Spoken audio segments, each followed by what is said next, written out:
Welcome back to Sprig River Homestead. So if you watched last week's Raising Rabbits video, I said we would get to talk about nest boxes this week. So as you can see, we're going to talk about nest boxes. So here on our homestead, we actually use a few different kinds. We use the commercially available metal boxes, some plywood jobs that I bought at the feed store a while back when I was in a pinch and out of boxes. We use the all-wire nests made by Bass Equipment, and I have some of these good old things here that are some homemade jobbies out of 1x10 and 1x12. So the first thing we're going to talk about is we're going to talk about the commercially available metal nest boxes. Now, depending where you pick these up, they're available in several different sizes. We've got these little ones here that we use, which you can kind of see are not all that large. I think they're 16 by 8 by about 7 or 8 inches tall. I use these for harlequins that are about 7.5 pounds and under, so 7.5 pounds. These are also good for my triantas, and when I've had some mini wrecks and mini lops, I use this size as well. We also have this one made by Pet Lodge, which we got at our local feed store. It's about 18 inches long, a little bit higher, so it's about a good 8 by about 9 inches wide. I have used these for does up to 10 pounds. They don't look all that much larger, but the Champagnes use them, my smallest Americans use them, the bigger Harlequins use them, and I used them when I had my New Zealands.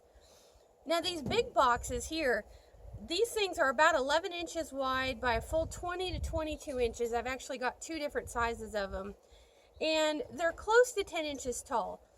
These are what I use for my 12 and 13 pound American does. Every now and then one of the smaller girls will get it, and by smaller I mean 10 pounds.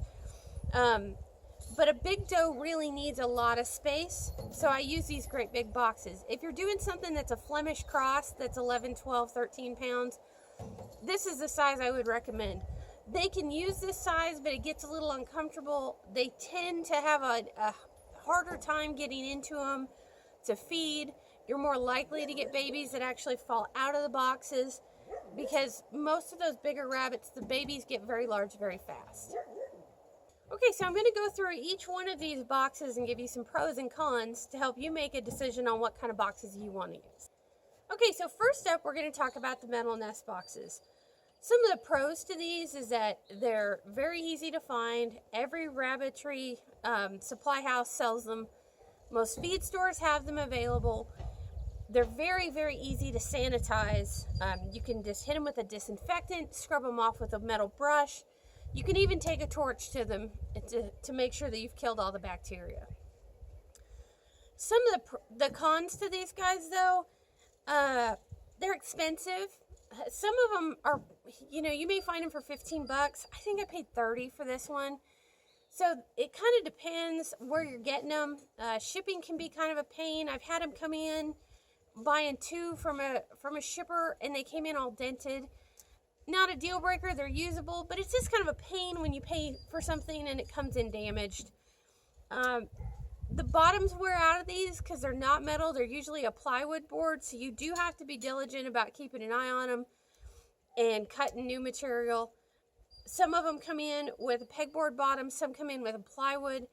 This is both a pro and a con to me, because if you don't really have the tools to cut new material, it can be kind of a hassle. But for me personally, I like it because I do have the tools to do it. So I use a thicker plywood bottom in the winter and a pegboard in the summer to give better airflow. And speaking of summer, that's one of the other kind of cons to these guys. They can be very hot in the summer because they don't really breathe very well. And they can be very, very cold in the winter. The sides, being that they're metal, do tend to get a little colder. So if you give a doe a box that maybe she should have had a size up, you can have babies get very, very chilled if they get up against the side of these things. And being that they're metal, they also don't really breathe very well, so humidity, especially in a deeper one, can be a bit of an issue. So next we'll talk about the plywood boxes that are available commercially. Again, you can buy these online. Feed stores oftentimes carry them. They tend to be pretty cheap. I think I paid about $10 for these is all. They're good size. They're made for a rabbit that's going to go 10, 11 pounds. So size is not an issue. But as you can see here, I've had this one for about a year. Because they're so thin, the rabbits really chew them up. They also have a plywood bottom. And because of the way the box is made, that's not readily replaceable. Sanitizing them can also be a bit of an issue. Wood is not the best sanitizer.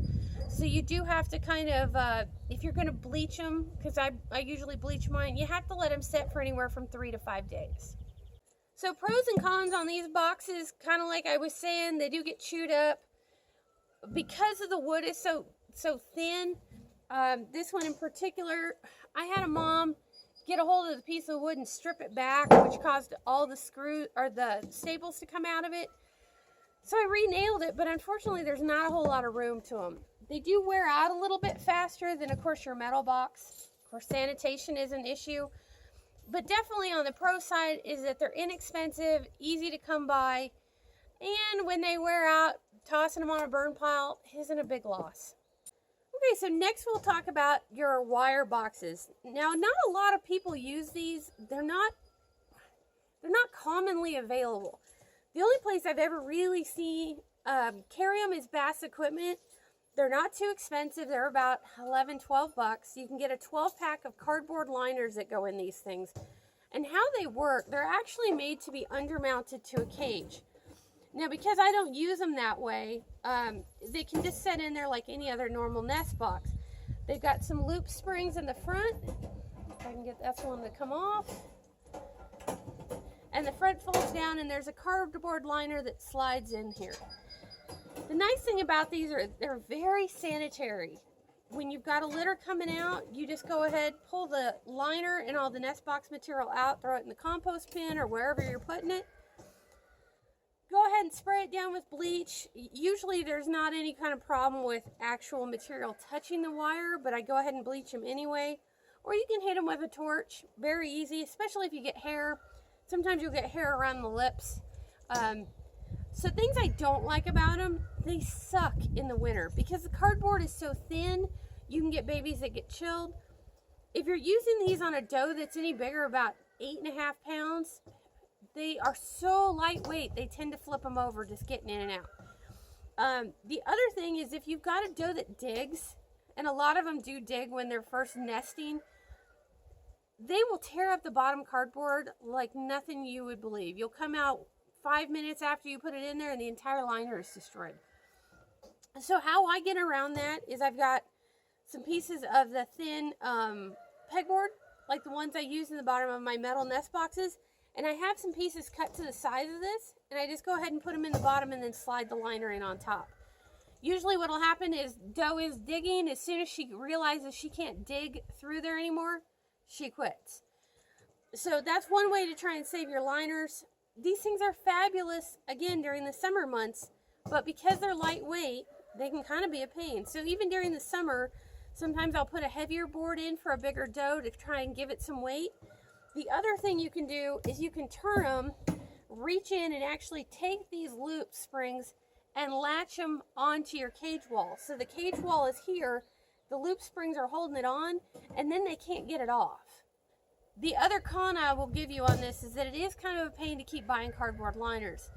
Especially, you know, if you get a doe that fumbles a litter and you lose it, or maybe the doe didn't take, well now she's gone in and she soiled the liner, so a lot of times they won't reuse them, which you really don't want anyway. The whole point of this is to be sanitary. So you're going to pay, I think it's $11.95 now for a 12-pack of liners, so basically $1 every time you use this. The nice part is that the boxes themselves last forever, so if you're willing to pay $1 a liner, this might be a good option for you. Okay, so lastly, we're going to talk about the homemade, custom-made jobbies. We're actually going to make a video in the upcoming weeks about how to make one of these nest boxes. When I've made mine, they work out to somewhere around $6.50 to $8, depending on how big of a board I go with, how big of a box I go with, and how many I'm making. Because, of course, the more you make, the bigger the boards you can get, the more economical it typically is. You do have to have some tools and some skills for these. You can make them with just a skill saw. and you can actually screw them together. I use a nail gun and actually nail mine all together. And then I recycle plywood, which is what I've got in the bottom. Things I like about them, they're cheap. They take me 10 minutes to put them together. So if I'm running short on nest boxes, as long as I have boards, it's very easy to come up with. They're great in the winter because, like I said, I use the 1x material, so they're extra thick. Summer, they can be a little hot. The nice thing is they do breathe fairly well because wood will absorb the excess moisture. But like your plywood boxes, sanitation is a bit of an issue because wood is very difficult to sanitize. And of course, they like to chew on them. So even though the wood is thicker and you're going to get more life out of them, it doesn't take but 1 litter before they start looking a little shabby. So it's kind of up to you about how you want them to look. But the other nice thing about building them, you don't have to use 1x material. If you have extra plywood, you can build them closer to this. So they're very customizable. As far as sizes, same thing.